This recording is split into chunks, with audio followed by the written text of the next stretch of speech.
Hello, and welcome to Scratch Paper, a writing-related podcast. My name is Alicia de los Reyes, and this is episode 15. Welcome. If you're a new listener, I'm so excited to have you here. I've been on a bit of a break, and so if you are a returning listener, thanks for coming back. So last episode, I had a celebratory episode, because I had finished revising Finding Lucy, my novel manuscript, and I had taken a break from this series that I started, which is How to Get Your Work Published. So in this episode, I'm returning to that series, talking more about how to get your writing published, and this episode will talk about how to get nonfiction researched articles published, how to pitch those. So if you want to start the series, it starts with episode 13. Actually, it starts with episode 12. So I'll link to that in the show notes, which you can find at my website, aliciadelosreyes.com. But first let me give you a writing and reading update. So a writing update. So after I revised Finding Lucy, it's been many weeks because I spent a lot of time finally uploading all the podcasts that I had recorded while I was working on Finding Lucy. After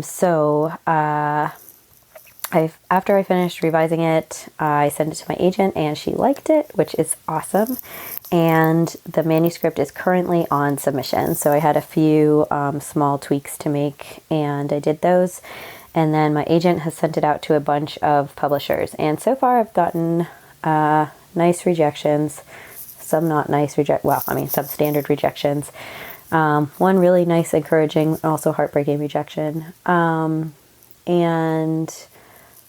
So hopefully, fingers crossed, something good will happen to Finding Lucy.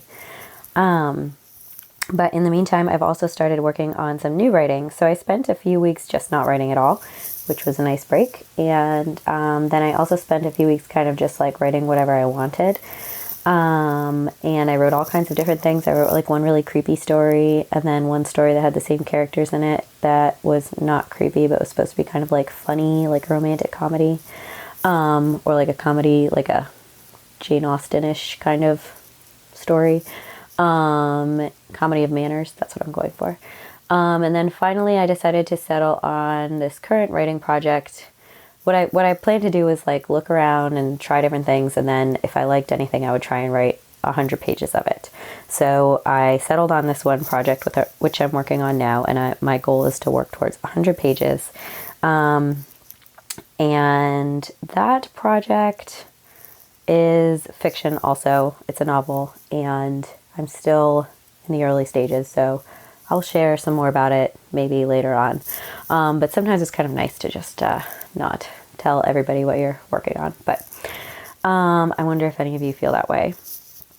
So I'm working on that new thing and a new novel manuscript. And then I'm also, for a reading update, I'm rereading Eleanor Lipman because I just love her books. They're very entertaining and fun.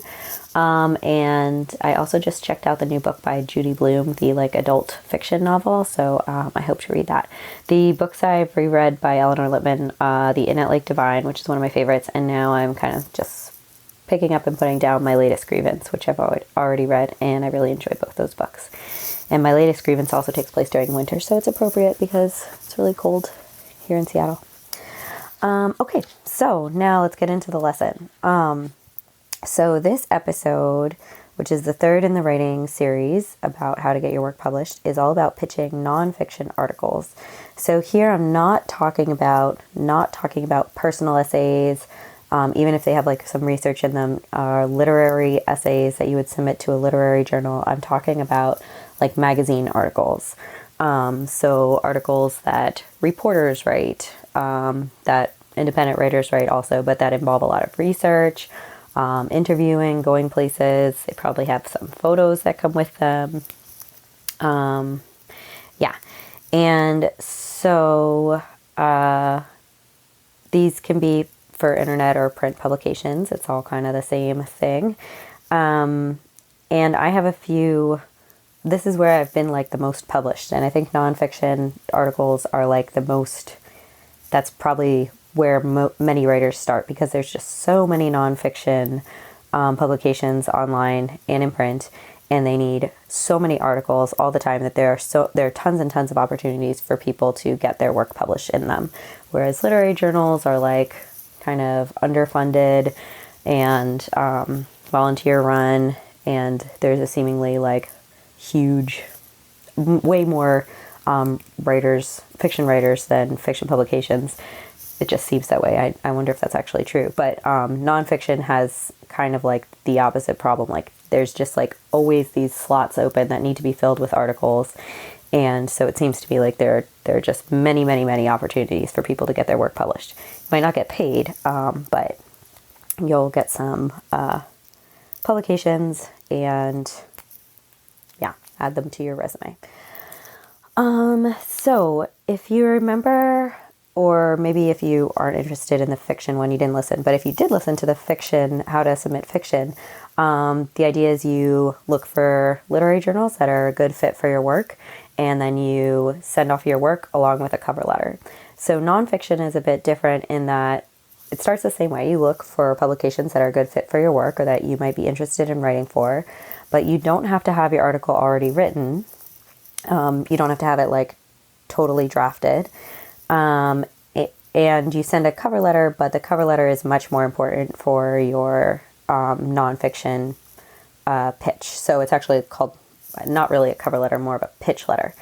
So the idea here is that in your pitch letter, you're going to give the editors an overview, not only of like who you are and what you write, but how you write and like how this article is going to fit into their lineup, their next issue, their publication in general. And so it's a lot longer and more complicated than the cover letter for a fiction short story, which is usually just like a few lines, like here's my short story, here's where my credentials are from, if I have any, thank you for reading. So let me just kind of start with like back up a little bit, because before you write a pitch letter, you're going to need both a publication and an idea. And the two you can pick one or the other first. So if you have, let's say you have a friend who works at a local paper, you might try and get some work published there by looking through the local paper, talking to your friend or other people who've written for it, seeing what kind of stuff they write, and then pitching some articles that will work for that particular local paper. And they would probably be very locally focused. So that's actually probably what my first writing experience was. I wrote for The Wire, which is in New Hampshire, and it's unfortunately shut down now. And my friend of a friend was the editor there, and I said, I would like to write for you. Here are a few ideas. And they were like very locally focused, like a snowshoeing roundup for Seacoast, New Hampshire, which is a small area in New Hampshire that this newspaper like delivered to. So snowshoeing roundup, like how to run in the winter, because that's something you need to worry about in New Hampshire, and things like that. And it worked out really well for me because I was showing the editor both that I'd read the newspaper and was like really in touch with what they were writing about, and that I was also being useful to the newspaper. So every single week they had to put out like a sports/outdoorsy article, and so I was trying to help them fill that niche every week. But even if you don't have you don't have to have a friend at a paper to start. Every newspaper has these needs. Every local paper does. And so you can just start reading your local publications and then think of articles that will fit into the categories that they write in. And then so that is one way to like generate ideas. Start with the publication. If you have an idea already, like when I was in grad school, I was writing a lot about evangelical Christians because that was what my thesis was on. And so I started looking around for magazines that were kind of like mainstream, but also with a religious focus. And there are a few. So One of them is Sojourners magazine, which is a progressive Christian magazine. And I pitched them an article, which was an essay that I'd written for my thesis about visiting a faith healer. And I did the same thing. So I looked through Sojourners articles to get a feel for like what their style was, which is pretty research heavy, but also with some kind of like feature-y type articles, like longer length articles that maybe take you into a place, give you a feel for what the experience is like. And so I pitched this essay in exactly that way. So I had the idea, but I tweaked it to fit the publication. And if this sounds like a lot of work, it doesn't have to be like, you can have an idea and tweak the same idea for different publications. So like this same article that I wrote about faith healing for Sojourners was actually a much more introspective kind of personal piece that would have done, like I could have pitched to a more literary journal. But I took the same one and kind of took out the more personal, like reflective moments and replaced it with more history background stuff, and sent that to Sojourners. But you could also take the same one and with a different angle, pitch it to an even more religious piece, or maybe a shorter version to a local paper. Like, here's a faith healing event that happened in your town. Isn't this like an interesting thing to learn about? And so you can work with the same idea from different angles, which cuts down on the amount of research that you have to do and the amount of interviews, and lets you kind of use your material in different ways. So the point I guess I'm trying to make here is that nonfiction research articles, they require a lot more interaction with the publication. When you're writing a short story, to me at least, it's much more like you write your short story and then you send it out to a bunch of different places and eventually it will find its home.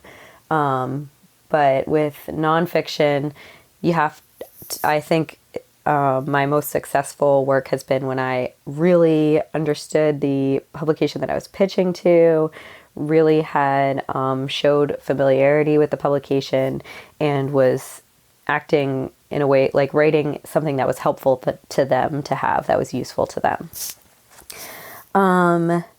So let's say you have an idea and you have a place that you want to pitch it to.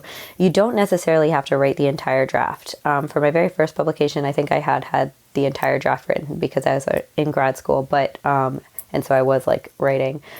But if you do some research, maybe even do an initial interview, or at least know that the people who you'd like to interview are open to it, then you can, send off your pitch letter with kind of a synopsis of the article and let them know all the resources that you have in your cover letter and in your pitch letter, I mean, and that will serve as your application to your submission. So that's why the pitch letter becomes this really important thing. You kind of want to give them like a mini version of your article. You want to show off your writing skills and make it really beautiful and polished and clear. And you also want it to be really short and concise. And so in this pitch letter, how it works is you write, dear editor, or especially if you know the editor's name, that's really helpful.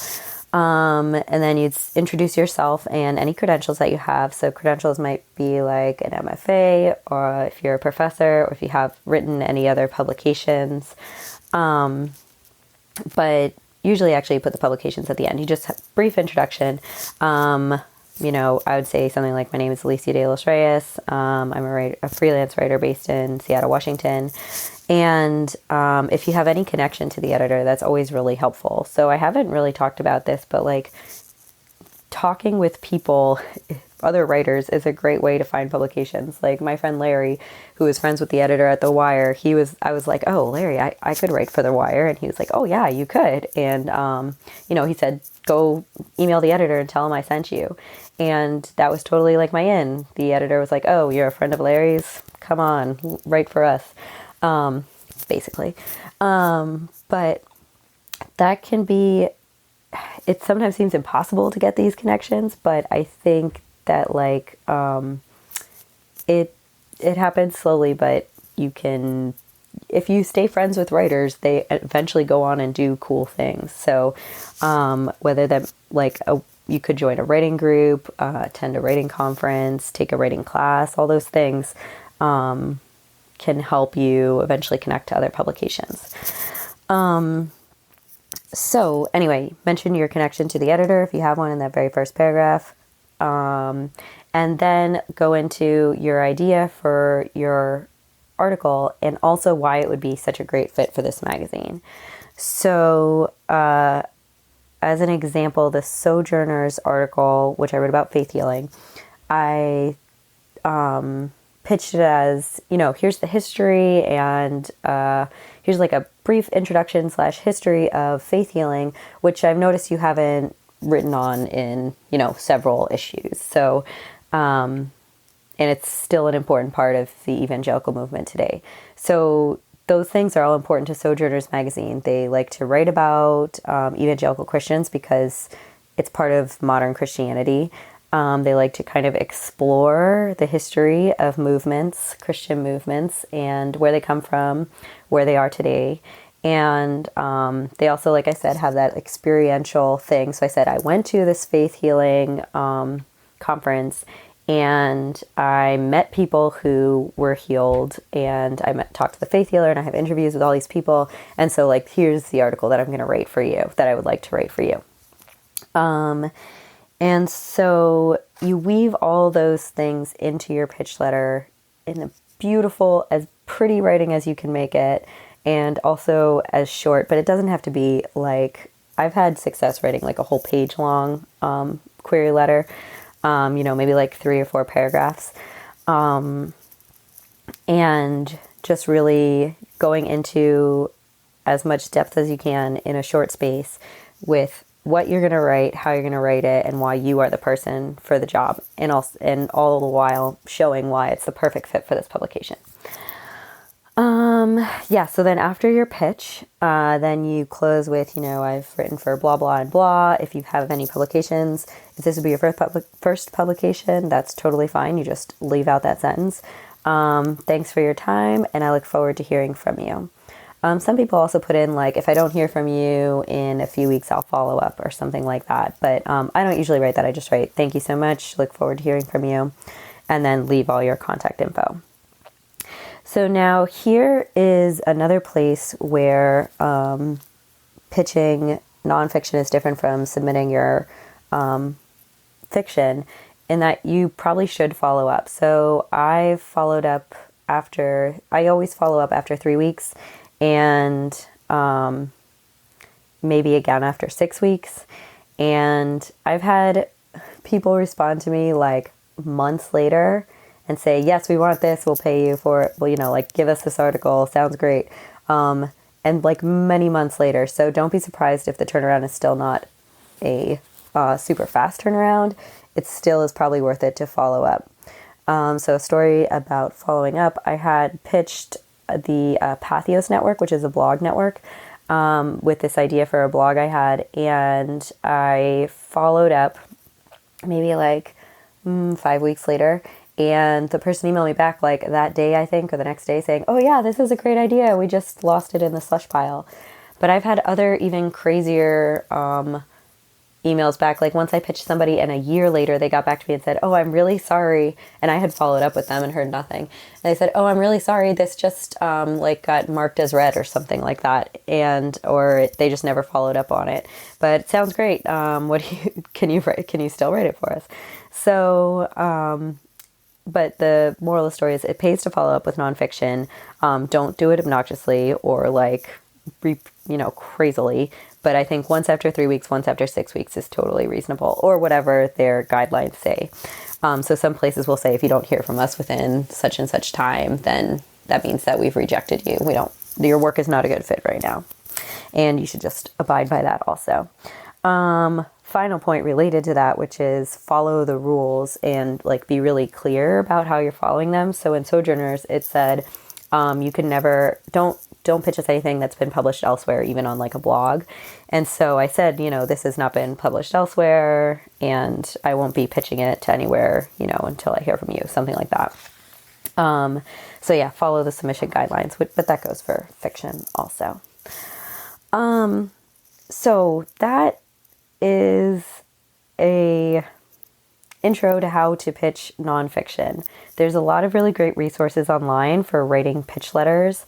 I think I've mentioned Nathan Bransford's site, but I will definitely link to that in the show notes.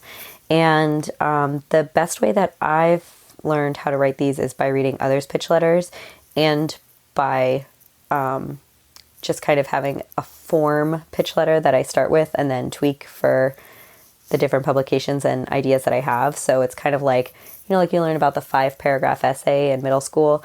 My format is like introduction with credentials, description of the article and why it's a great fit for the publication, and then close with my own publications and thank you for your time. So once you start getting into the groove of writing these, you'll find your own form, and you'll be able to start tweaking it more easily instead of having to start from scratch every time. So yeah, but I would love to hear what questions you have. This is the first, like I said at the beginning, this is the first podcast I've done in several weeks, so I'm definitely a bit out of practice. And I would love to hear what questions you have and other resources or suggestions that you have for publishing nonfiction. You can share those by commenting in the show notes, which are at my website, aliciadelosreyes.com. ALICIA, D as in dog, EL as in llama, OSREYES.com. And this is episode 15. You can comment on those show notes. So next week I plan to talk about how I got my agent, which happened on Twitter. And I think that may be the end of the series on how to get your work published. But I would love to hear what other questions you have. And yeah, let me know if there's other things you want to know about how to get your writing published. And thanks for listening. Happy writing, and I will be back next week.